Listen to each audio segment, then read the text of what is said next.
Testemunhos Seletos, volume 1, capítulo 44, Responsabilidades dos jovens. Pudessem os jovens tão somente ver quanto bem está em seu poder realizar, caso façam de Deus sua força e sabedoria, não mais prosseguiriam em uma direção de descuidosa indiferença para com ele, não mais seriam detidos pela influência dos que não são consagrados. Em vez de sentir que pesa sobre eles uma responsabilidade individual de desenvolver esforços para fazer o bem aos outros e conduzir outros à justiça, dedicam-se a buscar o próprio divertimento. São membros inúteis da sociedade e vivem vida tão destituída de objetivo como as borboletas. Os jovens podem ter conhecimento da verdade, crer nela, mas não vivê-la. Estes possuem uma fé morta. O coração deles não se acha tocado a ponto de afetar a conduta e o caráter à vista de Deus, e não estão mais perto de fazer sua vontade do que os incrédulos. Seu coração não se conforma com a vontade de Deus. Estão em inimizade com ele. Os que se entregam aos divertimentos e gostam do convívio dos caçadores de prazer sentem aversão pelos exercícios religiosos. Há de o mestre dizer a esses jovens que lhe professam o nome: bem-está, servos bons e fiéis, a menos que eles sejam bons e fiéis. Os jovens acham-se em grande perigo. Grande mal resulta da leitura leviana a que se entregam. Perde-se muito tempo que devia ser empregado em ocupações úteis. Alguns até se privam do sono para terminar alguma ridícula história de amor. O mundo acha-se inundado de novelas de toda sorte. Algumas não são de natureza tão perigosa como outras.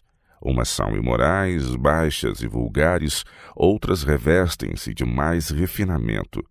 Todas, porém, são perniciosas em sua influência. Oh, se os jovens refletissem na influência que as histórias empolgantes exercem no espírito! Podeis vós, depois de uma leitura dessas, abrir a palavra de Deus e ler com interesse as palavras da vida? Não achais desinteressante o livro de Deus? A fascinação daquela história de amor prende o espírito, destruindo-lhe o tono saudável e tornando-vos impossível fixar a mente nas verdades importantes, solenes, que dizem respeito a vosso interesse eterno. Pecais contra vossos pais, devotando o tempo que lhes pertence a um tão mesquinho desígnio, e pecais contra Deus em assim empregar o tempo que devia ser passado em devoção a Ele. É o dever da juventude promover a sobriedade. A leviandade, os gracejos e chocarrices darão em resultado a aridez da alma e a perda do favor de Deus. Muitos de vós pensam que não exercem má influência sobre outros, sentindo-se assim até certo ponto satisfeitos.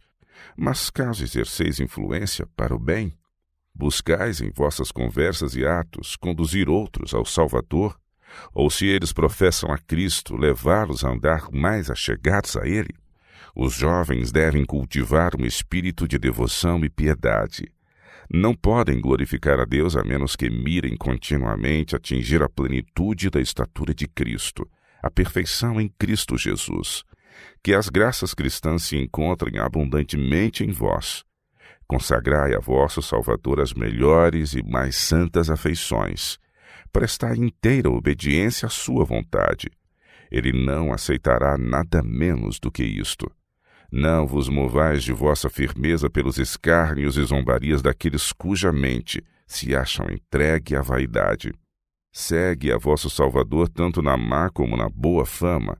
Reputai com alegria e sagrada honra suportar a cruz de Cristo. Jesus vos ama. Ele morreu por vós. A menos que o busqueis servir com afeição não dividida, deixareis de aperfeiçoar a santidade em seu temor.